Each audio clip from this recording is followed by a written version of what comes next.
আমি কোনোদিন স্বপ্নেও ভাবিনি দীপার মতো মেয়ের ওরকম একটা লোকের সাথে বিয়ে হবে। বিয়ে নয় রমা, বিয়ে নয়, এ হচ্ছে বেবিচার। মাইকেল দা, যাদের অর্থ আছে, সম্পদ আছে, যারা সমাজের মধ্যমণি, তারা যা খুশি করে যাবে, গরিবের প্রতিবাদ করার কোনো সুযোগ থাকবে না। এই তো আমাদের সমাজ ব্যবস্থা। আইন ওদের নাগাল পাবে না, রাষ্ট্র থাকবে উদাসী, আর নেতারা বলবে সব ঠিক। এসব কথা তুমি ভাবো মাইকেল দা? তুমি কি ভাবো রমা? আমি ড্রাগন বেকার হয়ে জন্মেছিলাম, এই শয়তানদের ষড়যন্ত্রে আজ আমি সমাজ বিরোধী। যেমন দীপুদাস জেলে পচে মরছে, একটা নিরপরাধ তরুণ শয়তানের চক্রান্তে। শুনছি আজ ও নাকি মুক্তি পাবে। পাবে, পাবে, কিন্তু কিসের বিনিময়ে মুক্তি পাবে জানো রমা? তার একমাত্র বোনের যৌবনের বিনিময়ে। মাইকেল দা,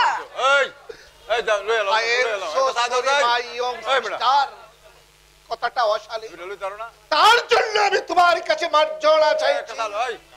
একটা 20 বছরের তরুণীর 60 বছরের এক বৃদ্ধার সঙ্গে বিবাহ আমি মনে প্রাণে মেনে নিতে পারছি না রমা। কিন্তু জানি না দীপক দা মেনে নেবে কিনা, কিন্তু আমি হলে কি করতাম জানো রমা? এই দুটোকে একসঙ্গে খুন করে আমি ফাঁসিতে যেতাম। আদালতে দাঁড়িয়ে আমি তার সাথে চিৎকার করে বলতাম, হ্যাঁ ধর্মপ্রধান, আমি খুন করেছি, আমি খুন করেছি, কিন্তু কেন করেছি তার অনুসন্ধান করে দেখো। মাইকেল দা, জানি আমার কথায় কেউ কর্ণপাত করবে না, কিন্তু রমা এই সমাজটাকে আমি যতই দেখছি ততই আমার স্নায়ুতন্ত্র উত্তেজিত হয়ে উঠছে। ইচ্ছে হচ্ছে এই কুন্দরা সমাজটাকে আমি ভেঙে গুঁড়িয়ে দেই। মাইকেল দা ঠিকই বলেছে, এর নাম বিয়ে নয়, ব্যভিচার। দধিচি দেহ ত্যাগ করেছিলেন দেবতাদের মঙ্গলের জন্য, আর দীপা আত্মাহুতি দিল ওর দাদার জন্য। দীপার স্বপ্ন ছিল সুন্দর স্বাস্থ্যবান একটা স্বামী, ছোট্ট সাজানো গোছানো একটা সংসার। রমা, কি হয়েছে দাদা? তোর মুখ শুকনো কেন? শরীর কি ভালো নেই তোমার? না রে, শরীর ভালো আছে, তবে যা হোক একটা চাকরি করছিলাম সেটাও আজ চলে গেল। কেন? দীপকের কেসে তবদির করতে গিয়েছিলাম, সঞ্জয় বাবু মালিকের সঙ্গে বিবাদ করে বলে দিয়েছে আমাকে চাকরিতে রাখলে ফ্যাক্টরি রাখায় দায় হবে। তাই মালিক সঞ্জয় বাবুর সঙ্গে বিবাদ করে আমাকে কাজ দেওয়া সম্ভব নয় বলে বলে দিয়েছে। সঞ্জয় সেনকে এই দেশের রাজা, যে তার হুকুম মেনে চলতে হবে? দেশে কি আইন কানুন নেই? দেশে কি মানুষ নেই? আইন? আইনের কথা বলছিস রমা?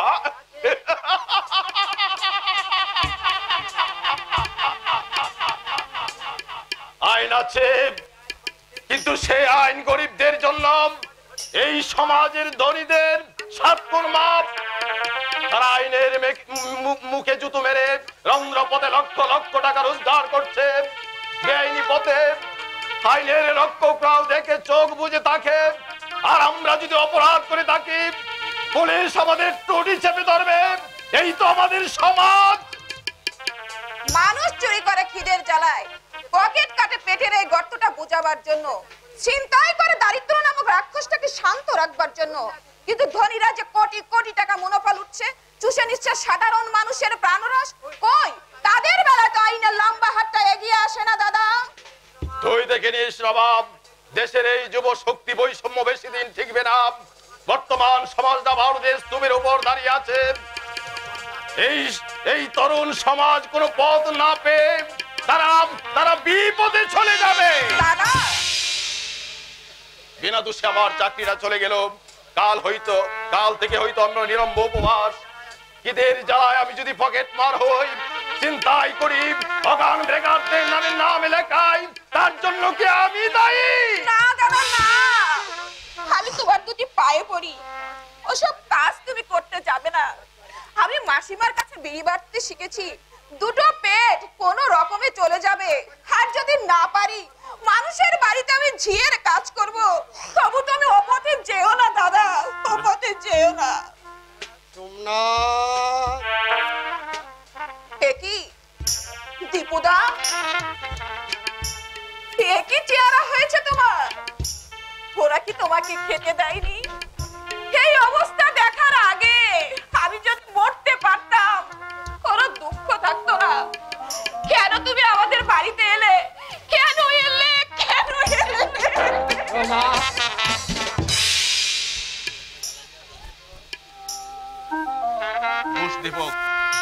তারপর কেমন আছিস বল? নরক দর্শন করে এলাম রে সোমনাথ। নরক? জেলখানা মানেই তো নরক। আমি হলফ করে বলতে পারি সোমনাথ, কোন সৎ মানুষকে যদি জেলের মধ্যে 6 মাস আটকে রাখা হয়, তাহলে সে একজন পাকা সমাজ বিরোধী হয়ে বেরিয়ে আসবে। কিন্তু আমার মনে হয় জেলখানা প্রথমে তৈরি হয়েছিল মানুষকে সংশোধনের সুযোগ দেওয়ার জন্য। চোর ডাকাত পকেট মার তৈরির কারখানা নিশ্চয়ই জেলে নয়, কিন্তু বস্তুপক্ষে তাই হচ্ছে। ওখান থেকে বেরোবার পর মানুষ আর মানুষ থাকে না রে, একটা জানোয়ার বনে যায়। দেখো, তুই যে বেকুশির মুক্তি পেয়েছিস সেটাই তোর ভাগ্য, কিন্তু তুই যে ষড়যন্ত্রের শিকার হয়েছিলে জেল তোর অবধারিত। আমি জানতাম রে সোমনাথ আমি ছাড়া পাবই, কারণ আমি তো কোনো অন্যায় করিনি। সত্যের সূর্যকে মিথ্যার কুয়াশায় ডেকে রাখা যায় না রে, একদিন তো প্রকাশ পাবে। বাড়ি গিয়েছিলে? না, আজকে রাতটা তোদের এখানে থেকে ভোরে আমি বাড়ি চলে যাব। হেরে, আমার মা বাবা দীপা ওরা কেমন আছে জানিস? ভালোই আছে। আমার মা বোধহয় খুবই ভেঙে পড়েছে, তাই না? বাবা হয়তো বিশ্বাস করেছে, সত্যি আমি চিন্তাই করেছি, কিন্তু দীপা কিন্তু বিশ্বাস করবে না। তবে হ্যাঁ, সন্দেহ সেনকে আমি সহজে ছেড়ে দেব না, এই অপমানের প্রতিশোধ নেবই। চা খেয়ে হাত মুখ ধুয়ে এসো। 1 মাসের চেহারার যা ছিঁড়ি করেছো তা কেনই যাচ্ছে না। আসলে শরীরের উপর তুমি কোনো যত্নই নিচ্ছ না। কি করব বলো? জেল হাজতে তোমার মতো আপনজন কেউ ছিল না তো যে আমাকে যত্ন করে খেতে দেবে। আসলে মানসিক চিন্তাতে এই শরীরটা নষ্ট হয়ে গেছে, 2-4 দিন বাড়িতে থাকলেই ঠিক হয়ে যাবে। এই এই দেবু, তুই হাত মুখ তুই বিশ্রাম কর দেবু। আর রমা, তুই উনুনটা ধরিয়ে দে, আমি আসছি। কোথায় যাবে এত রাত্রে? বাড়ি। এতদিন বাদে আমাদের বাড়িতে এলে ডাল ভাত তো তোর সামনে ধরে দেওয়া যাবে না। তুই বিশ্রাম কর, আমি যাবো আর আসবো। জানো রমা, জেল হাজতে বসে প্রতিদিন আমি তোমার কথা ভাবতাম। মাঝে মাঝে মনে হতো আজ তুমি দেখা করতে আসবে, কিন্তু নিষ্ফল প্রতীক্ষা। একটা দিনও তুমি দেখা করতে গেলে না। তুমি কি আমাকে ঘৃণা করো রমা? তুমি আমাকে ভুল বুঝো না। তুমি তো জানো ইচ্ছা থাকলেও মেয়েরা সব কাজ করতে পারে না। তুমি যে আমার কি কত খাটি রমা। এই 1 মাস আমি পেট ভরে খাইনি, রাত্রে ঘুমাইনি, শুধু অঝরে কেঁদেছি আর ভগবানের কাছে প্রার্থনা করেছি, ওকে তুমি সসম্মানে মুক্ত করে দাও ঠাকুর, ওকে তুমি সসম্মানে মুক্ত করে দাও। রমা, লক্ষ্মীটি কেঁদো না। এবার আমরা নতুন করে জীবন আরম্ভ করব। আমি মনে মনে ঠিক করে ফেলেছি, চন্দনের সঙ্গে দীপার বিয়েটা হয়ে গেলে তোমাকে আমি সসম্মানে বিয়ে করে বাড়িতে নিয়ে যাব। তোমাকে দূরে সরিয়ে রেখে আমিও কষ্ট পাচ্ছি রমা। দীপুদা, সরকারি চাকরি আমার ভাগ্যে নেই, তবু কোন কল কারখানায় কুলির কাজে যদি পাই তাই আমি করব। শিক্ষার অহংকার করে কি লাভ রমা? মা বলে কোনো কাজেই ছোট নয়, আর কিছু না জুটে রিক্সা চালাবো, লোকে যা ভাবে ভাবুক, পেটের জন্য কাজ করতে প্রস্তুত। সোমনাথ, সোমনাথ বাড়িতে আছো?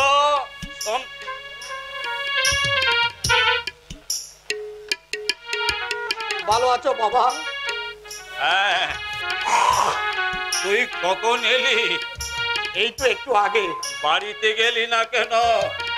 তোর মা কান্নাকাটি করছিল, আর এদিকের খবর সবই তো শুনেছি।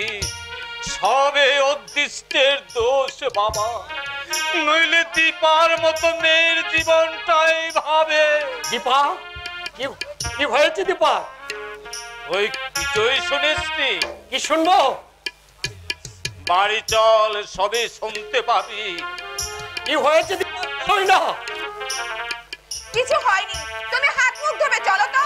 না, দীপার কি হয়েছে আমি জানতে চাই। দীপা কি বিষকে আত্মহত্যা করেছে? না, পালিয়ে গেছে। আর তুমি হাত মুখ ধুবে চলো। বলছি তো কিছু হয়নি, কি হয়েছে সেটা পরে শুনলেও চলবে। আর যাবে তো?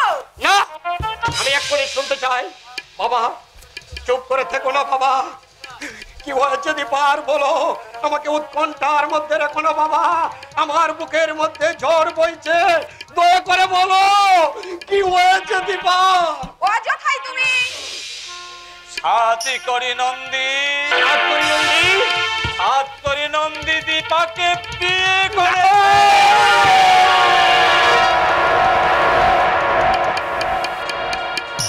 না না, একথা আমি বিশ্বাস করি না। দীপার জীবনে এমন দুর্ঘটনা ঘটতেই পারে না। এ কি কখনো 60 বছরের বৃদ্ধের সঙ্গে দীপার? অসম্ভব, অসম্ভব, অসম্ভব। ছাড়া আর কোনো উপায় ছিল না রে বাবা। তোকে জেল থেকে বাঁচাবার জন্য কাজ করতে হয়েছে। কেন কেন এমন জঘন্য কাজ করলে? আমি না হয় জেল নরক যন্ত্রণা ভোগ করতাম। ছি বাবা ছি। আমার জন্য একটা কচি মেয়ের আশা আকাঙ্ক্ষা জীবন এমনি পায়ে মারিয়ে দিয়ে দীপার জীবনটাকে তোমরা হাহাকারে ভরিয়ে দিলে বাবা। আগে আমার সঙ্গে পরামর্শ করলে না কেন? তোমরা আমার সম্মতি নিলে না? আমি কি মরে গেছি কেন? একটা কথাও জিজ্ঞাসা করলে না? তুমি স্নেহময় বাবা নও, তুমি একটা বিবেকহীন কসাই। আজ থেকে আমি তোমাদের শ্রদ্ধা করব না, করব ঘৃণা। হ্যাঁ, ঘৃণাই করব। আমার বুকে তোমাদের শ্রদ্ধার আসন নেই। তোমাদের আমি মনে প্রাণে ঘৃণা করি। ক্ষমা করতে পারছি না। তুমি শান্ত হও। সঞ্জয় সেন আর সাতকড়ি ষড়যন্ত্র করে। সঞ্জয় সেন, সঞ্জয় সেন, সঞ্জয় সেন। আমি ইষ্ট দেবতা নামে শপথ করে বলছি, সঞ্জয় সেনের উপর যদি আমি প্রতিশোধ নিতে না পারি, মানুষের সমাজে আমি মুখ দেখাবো না। আর শয়তান সাতকড়িকেও বুঝিয়ে দেবো, বিংশ শতাব্দীর যুব মানুষ পাল্টা মার দিতে জানে। কিছু দেখো না রমা, আমাকে বাধা দেওয়ার চেষ্টা করো না। আমার বুকে জ্বলছে খান্ডবের দাবানল, রক্তে উঠেছে সমুদ্রের ঘূর্ণিঝড়। আমি হব মানব থেকে দানব, নরকের পথ ধরে চলবো আমি। মনুষ্যত্বের গলা দিবে আমি হত্যা করবো।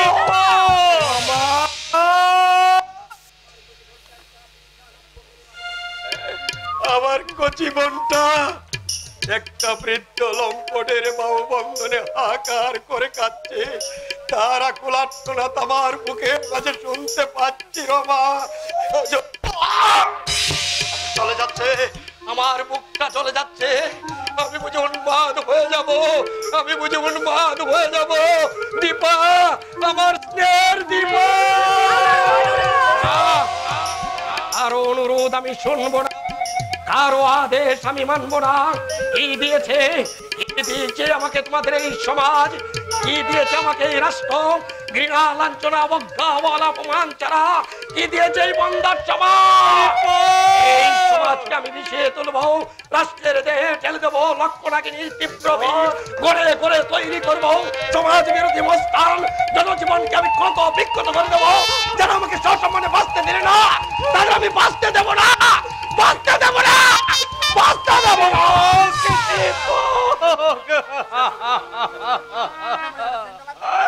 কি হবে রে মা, কি হবে? ও হয়তো এক্ষুনি গিয়ে সঞ্জয় সেনের উপর ঝাঁপিয়ে পড়বে, সাথে করে কে মারধর করবে, আমারও কে ছেলে পাঠাবে। কি করব আমি, কি করব আমি ভগবান? আপনি বাড়ি যান দেশমশাই, দাদা এলে বুঝিয়ে সুজিয়ে কোন রকমে বাড়িতে পাঠিয়ে দেব। তাই দিস মা, তাই দিস, তোর কথা ও শুনবে।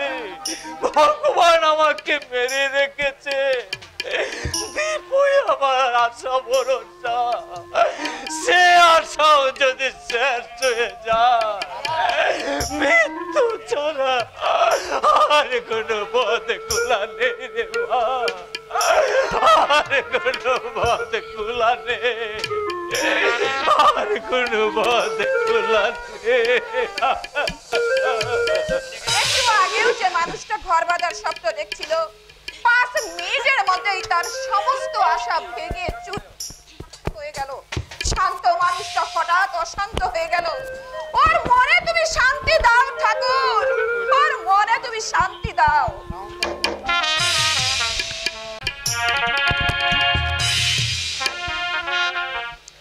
দুঃখ আমার বাসরাতে পালো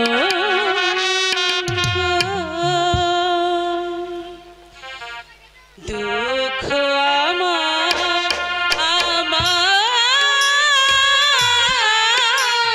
বাসরাতে পালঙ্ক নিন্দায় আমার প্রেম উপহার, নিন্দায় আমার প্রেম উপহার, সাত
দুঃখ আমার বাসরাতে পালন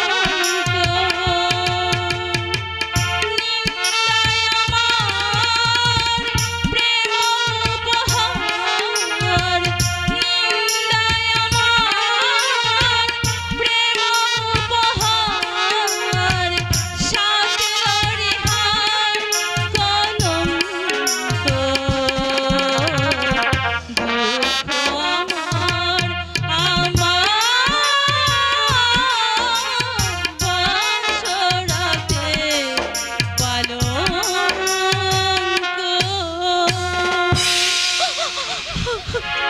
এক ঘন্টার অর্থ আমাকে বুঝিয়ে দিতে হবে নতুন বউ। কেন গাইছো এই বিরহের গান? আমি কি ঘাসে মুখ দিয়ে চলি? নষ্টামি বুঝি না ভেবেছ? যখনই দেখি খেজুর ঘাসের মতো ধারা বইছে, এই বলতে হবে আমি তোমাকে কোন দুঃখে রেখেছি। কেন কান্নাকাটি করা হচ্ছে? তুমি অযথায় মাথা গরম করছো। আমি তো কোনো অভিযোগ করিনি। তুমি দয়া করে আমাকে বিয়ে না করলে আমার দাদার জেল ছিল অবধারিত। তোমার এই মুহূর্তের কথা আমি কোনোদিন ভুলবো না গো, কোনোদিন ভুলবো না। এই, সে কৃতজ্ঞতা বোধ আছে তোমাদের? তোমার ভাইকে ছাড়িয়ে এনে আমি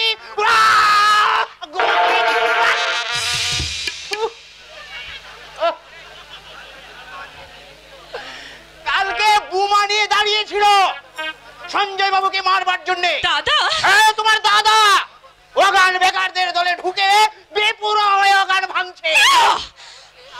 আর ওই লোকের কাছে বলছে আমাকে নাকি ফোন করবে।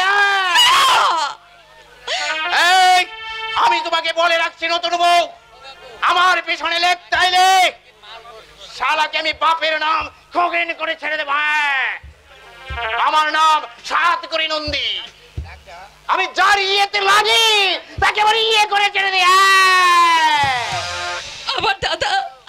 আমার দাদা শেষ পর্যন্ত নোংরা কাজে নেমে পড়লো, কিন্তু দাদা তো এমন ছিল না।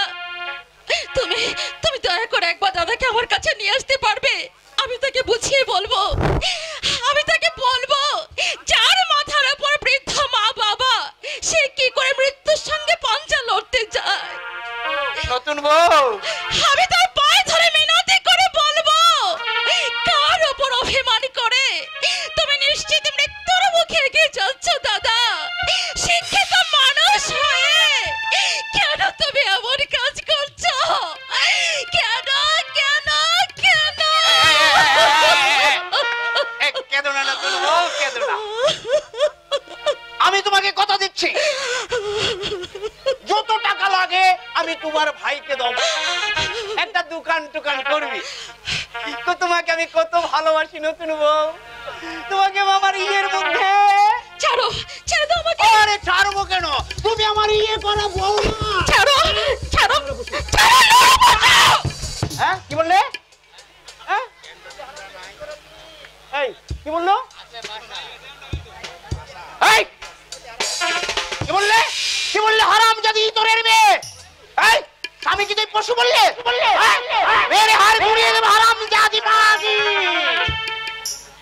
এই হাত করে নন্দী, মেয়ে থামারা পুরুষ নয়, বাঘের বাচ্চা, বাঘ। একেবারে চাপকে ইয়ের চাল ধরে দেব। গায়ের জোরে তুমি হয়তো আমার দেহটা পেতে পারো, কিন্তু আমার মন তুমি কোনোদিন পাবে না। তুমি আইনের দোহাই দিয়ে চাইতে পারো স্বামীত্বের অধিকার, কিন্তু মনের অধিকার তুমি কোনোদিন পাবে না। আজ আমি কুমারী, আর কুমারী থেকে চিতায় যেতে চাই।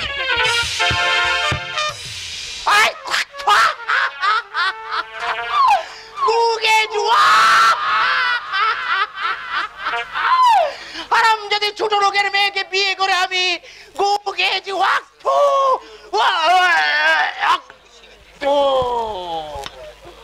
কোন করে ফেলবো, কোন করে ফেলবো হারাম যদি তোরের মেয়েকে মাটি চাপা দেবো রে।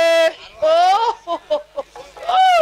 কি ভুল করেছি, কম বয়সী মেয়ে ছেলেকে বিয়ে করে, কম বয়সী মেয়ে ছেলেকে আমি বিয়ে করে গু গেছি গু।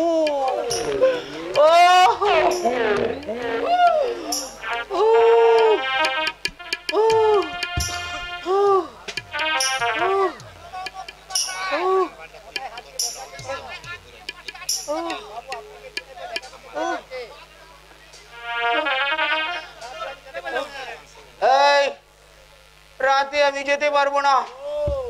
ও নতুন বউকে ছেড়ে যাইতে মন চাইছে না বুঝি নন্দী সাহেব? বেশ মজায় আছেন তাহলে। এই করে হেসো না বিনোদ, মাথা আমার গরম আছে। অল্প বয়সী মেয়ে ছেলেকে বিয়ে করে গু খেয়েছি। আগে জানলে কোন শালা এমন কুকর্ম করতো, প্রাণ আমার অষ্টাগত করে দিয়েছে। ও কি ব্যাপার নন্দী মশাই, নতুন বউকে বিয়ে করে তাহলে সুখ পাননি? সুখ একেবারে তেলের মতো গড়িয়ে পড়ছে। জীবনটা আমার দুর্বিষহ হয়েছে রে ভাই। যদি কোনোদিন শুনবে মনের দুঃখে আমি আত্মহত্যা করেছি। এই বিনয়,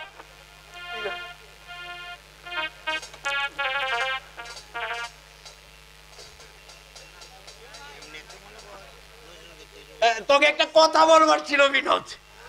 বলুন তাহলে, বলুন নন্দী মশাই।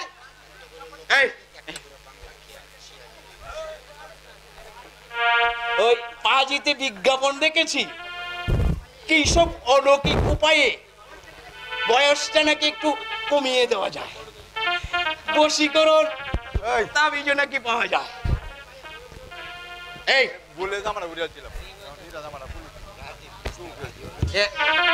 পারবে ভাই এরকম ব্যবস্থা করে দিতে?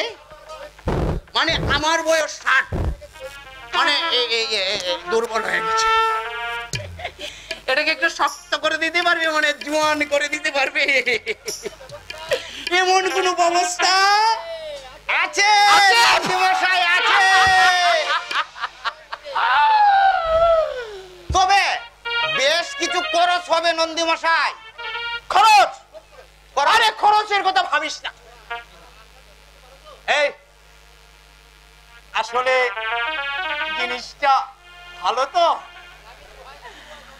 লাগে 2-10 হাজার টাকা আমি খরচ করব, তবু ছোট বউকে বশ করে দিতে হবে। মানে আমার একটু নরম হয়ে গেছে, এটাকে একটু শক্ত করে দিতে হবে আর তাজা নৌজোয়ান করে দিতে হবে। ঠিক আছে নন্দী মশাই, ঠিক আছে, কবজ আমি তোমাকে এনে দেব। আচ্ছা, তার আগে তোমাকে 7 দিন দেহ শুদ্ধি করতে হবে। এই কিভাবে দেহ শুদ্ধি করব? কাজটা একটু কষ্টসাধ্য। আচ্ছা, তাহলে শুনো, আদবা দইয়ের সঙ্গে 1 চটা আন্তাজ গুমাত্র 1 চটা, একটা আরসুলা। 7 দিন আপনাকে ব্রহ্ম মুহূর্তে খেতে হবে।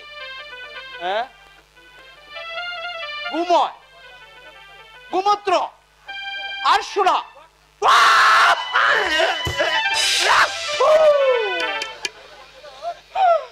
আরে গুমত্র আরসুলার যা গন্ধ, এটা কি মানুষে খায়? অন্নপ্রাশনের ভাত পর্যন্ত উঠে আসছে।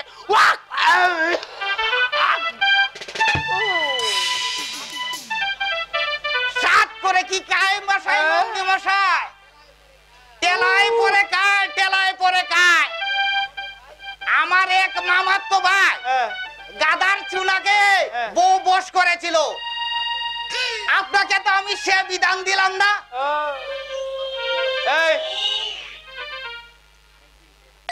উপকার হবে তো? কি বলছেন নন্দী মশাই? একেবারে জাদু মন্ত্রের মতো কাজ হবে, তাই নাকি? তাহলে তা না হলে আপনি আমার কান মলে দেবেন, বুঝলেন নন্দী মশাই? তবে একটা কথা, কি কথা বলো? নন্দী মশাই জ্ঞান না করে খেলে কিন্তু কাজ হবে না নন্দী মশাই। ডবল প্রসন্ন চিত্রে গেলে অব্যক্ত ফল আমি পাবেন নন্দী মশাই, এবং বশীকরণ তাবিজও আপনাকে দেওয়া হবে। মোট কথা যৌবন আপনি ফিরে পাবেন নন্দী মশাই।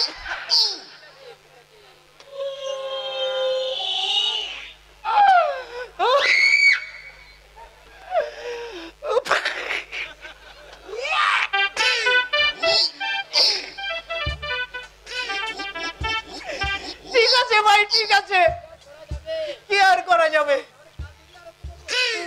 তাহলে কি এই এই কাল থেকে আরম্ভ করবো? কাল থেকে শুরু করেন, কাল থেকে শুরু করেন। আচ্ছা, হ্যালো হ্যালো হ্যালো এবার আমি আসি। হ্যালো হ্যালো হ্যালো ও কাল সকালে ওগুলো খেয়ে হ্যালো 1000 টাকা আমাকে দিয়ে আসবেন। 7 দিনের মধ্যে যদি পূর্ণ যৌবন ফিরে না আসে আপনি আমার কান কেটে দেবেন, বুঝলেন নন্দী মশাই? আর কাল সকালে 1000 টাকা দিয়ে আসবেন। কথাটা মনে থাকে যেন, 1000 টাকা।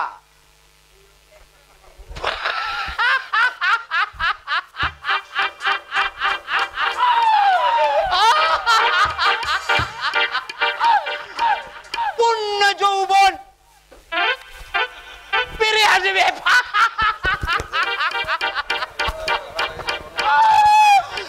আগে যৌবন ফিরে আসুক, তারপরে গজর কলম কিনে মাথায় লাগিয়ে দেবো। শালা টাকায় নাকি বাঘের দুধ পাওয়া যায় আর যৌবন পাওয়া যাবে না।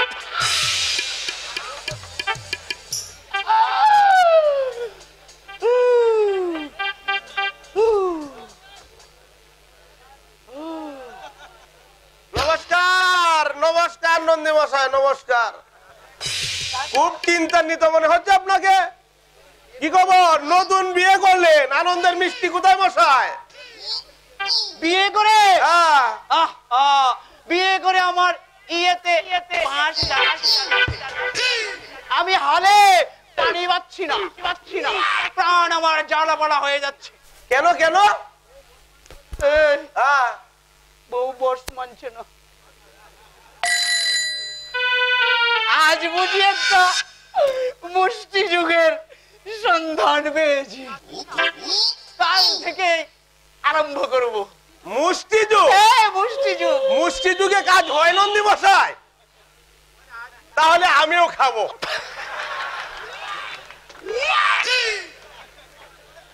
এই হ্যাঁ, তাহলে শুনুন, ব- আধ বুয়া দই, হ্যাঁ, 100টা গুময়, ঘুমোয় আর সোলার সঙ্গে সঙ্গে। গুমূত্র 100টা। ওতে কাজ হবে না নন্দী মশাই, ওতে কাজ হবে না। আমিও তো ওই জ্বালায় ভুগছি। তাই নাকি? হ্যাঁ, আমার ওয়াইফ বছরের মধ্যে 11 মাসে বাপের বাড়ি থাকে। তাই নাকি? আর এদিকে আমি একা একা খাটের উপর শুয়ে দীর্ঘশ্বাস ফেলি। বলেন কি স্যার? হ্যাঁ।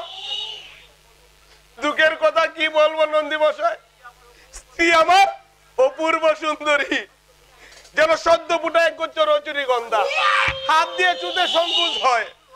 এমন ওয়াইফ অনেক ভাগ্যের বলে পেয়েছিলাম, বুঝলেন? বাহ, বেশ ভালো জিনিস তো।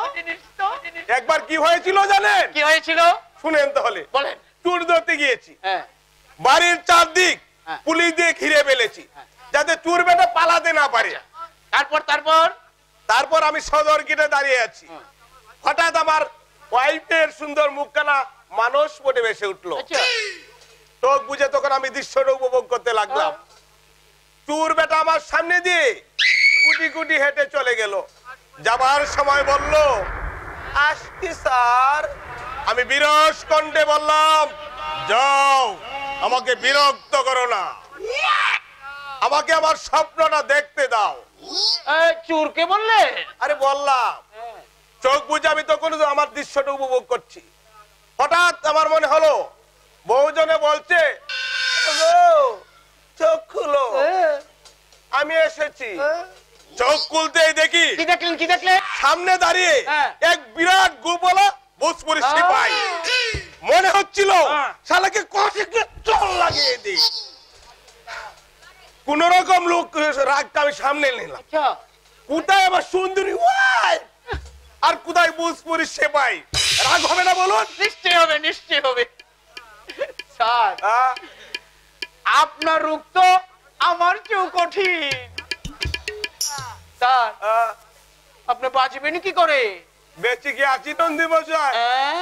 আমি জীবন মৃত অবস্থায় আছি। আহ, তবে তবে আমিও প্রতিজ্ঞা করেছি, কি প্রতিজ্ঞা করেছে? বউ যতদিন আমার বাড়িতে না আসবে হ্যাঁ। আমি স্টুর গুন্ডা ধরবো না। কেন ধরবো বলুন? বউ যদি আমার কথা না শুনে আমি এই বাড়ির দেশের কথা সমাজের কথা কেন ভাববো বলুন? বয়েই গেছে আমার। এই, কেন এসেছিলেন তা তো বললেন না। ও আইসি, বলিনি বুঝি? না, বলেন নয়।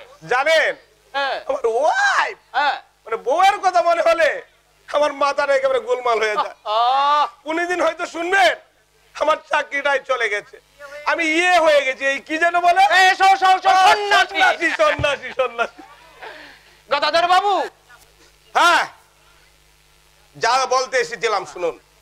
আপনার সম্বন্ধে দীপক একটু সাবধান করে দিবেন। প্রকাশ্যে দিনের বেলা অগণ ভাঙছে, চিন্তাই করছে।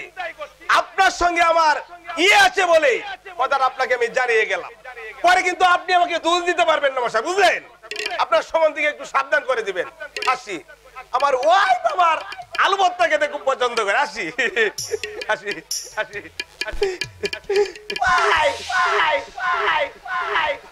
যেখানে খুশি সেখানেই যায়। আমার কি?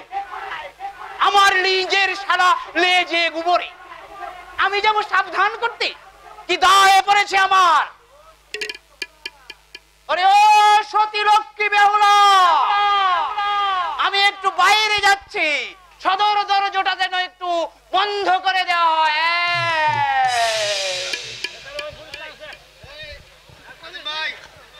হরিদা, হরিদা, এই হরিদা,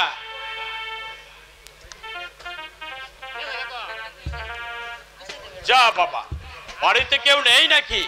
মাত্র 1.5 মাস বাড়ির বাইরে ছিলাম, এর মধ্যে পিতৃদেব শ্রী সাতকড়ি নন্দী মশাইকে একেবারে পটল ডাঙ্গায় চলে গেলেন। তাহলে তো গোটা সাম্রাজ্যটাই আমার। কে? দীপা,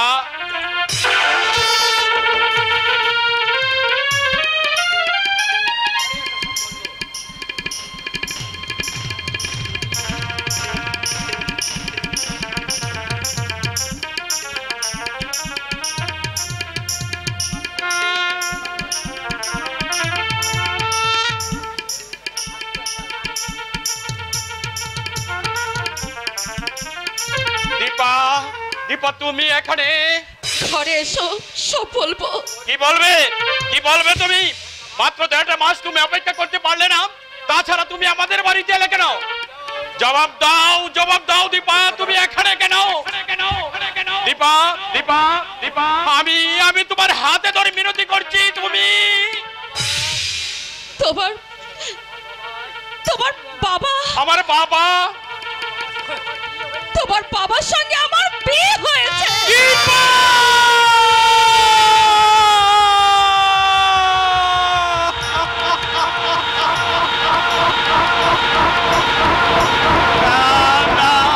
আমি বিশ্বাস করি না। তুমি আমার সঙ্গে পরিহাস করছো। পৃথিবীটা এখনো নরক হয়ে ওঠেনি, মানুষ এখনো জন্তুতে পরিণত হয়নি। আর যদি তাই হয়ে থাকে